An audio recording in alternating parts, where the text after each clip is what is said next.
Okay, testing, testing, testing. 1, 2, 3. Mr. Lange, is the Trico report a whitewash? No, it's not a whitewash. It's not good enough for that. It's utterly transparent. It has no chalk in it. It is riddled with inconsistency and error and contradiction. It certainly, I suppose, would have been liked by the government to be a whitewash, but it won't save them. The opposition will have a field day with that report. What do you believe the opposition can do as a result of the report? I think that there is, in fact, a little bomb ticking away for the French administration if they decide to snuggle behind the Trico report.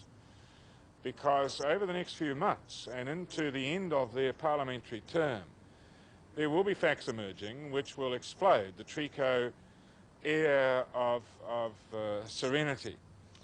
And the sands of time are running out for that type of acceptance of what is first a grave breach of international comity in the sense that France had 5 spies paid for to come to New Zealand. There are other pieces of evidence which will come out, but it is wrong, in my view, for anyone in government in France to think that they can get away in the last part of the 20th century with 3 competent divers on a yacht funded on authority close to the presidential administration.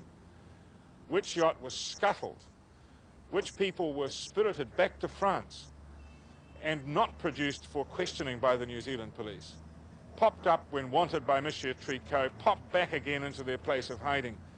It is all inconceivably unacceptable behaviour.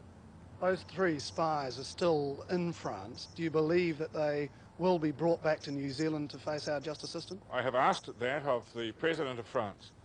There are statutory limitations on France surrendering its own nationals. France makes itself a haven for its own national criminal fugitives.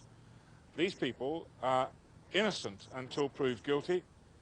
I think, as officers of a disciplined military force in a civilized country, they might take their chance to return to New Zealand to stand trial, and if their story is consistent, to be vindicated in a properly constituted court of law. At the moment, they look as though they're going to run for it, and that will do France's international reputation an enormous damage. What diplomatic action are you planning against France? We will wait to see what the response of Premier Fabius is. If he runs with the report, then we will have to take further action. If he is conciliatory and apologises in respect to the 5 spies, that will alter our stance.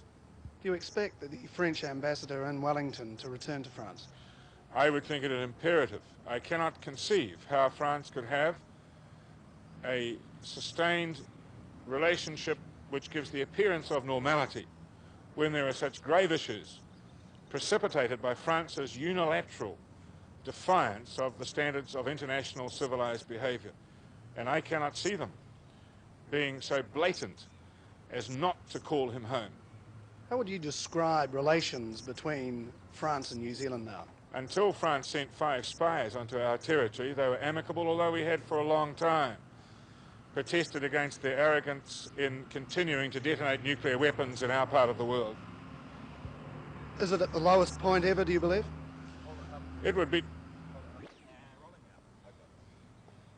How would you describe relations between France and New Zealand at the moment? Well, they were good until recently. Problem areas, only really the continued use of bomb testing at Mururoa. But now, of course, with this acknowledgement by France that it sent 5 spies to our sovereign country, the relationship is bad by their unilateral act. It is not in the interest of New Zealand to precipitate a major rupture in its relationship with a substantial trading partner, an influential member of the European community, and despite our wish to see independence come to the Pacific, still a major metropolitan power in our part of the world.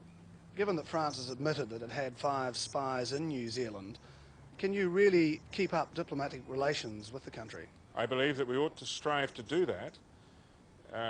It is not New Zealand that caused this difficulty, and it is in New Zealand's interest to have a normal trade and other relationship.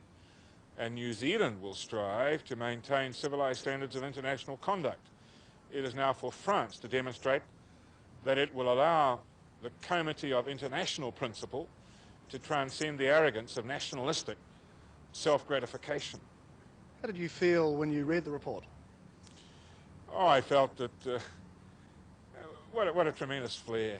The gall of it, the sheer gall of it, to think they'd get away with that.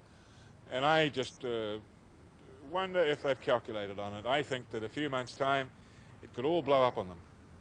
Thanks. Right. Okay.